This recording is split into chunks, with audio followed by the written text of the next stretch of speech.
ఒక రోజు ఒక పిల్లి ఒక ఎలుకను వెంబడిస్తుంది. ఆ ఎలుక ఎలానో ఒకలా తప్పించుకొని స్వామీజీ దగ్గరకు వెళ్తుంది. ఆ స్వామితో ఎలుక నన్ను పిల్లిని చేసేయ్, అప్పుడు నేను పిల్లికి భయపడాల్సిన అవసరం ఉండదు అని అంటుంది. ఆ స్వామీజీ ఎలుకను పిల్లిని చేస్తాడు.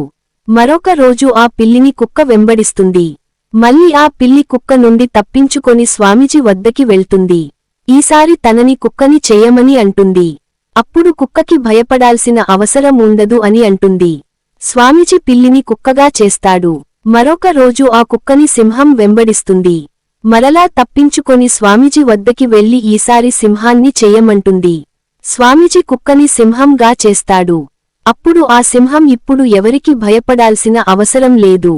కాని ఈ స్వామీజీ నన్ను ఎలా అయినా మార్చగలడు కనుక ఈ స్వామీజీని తినేద్దాం అని అనుకోని స్వామీజీ మీద ఎటాక్ చేస్తుంది.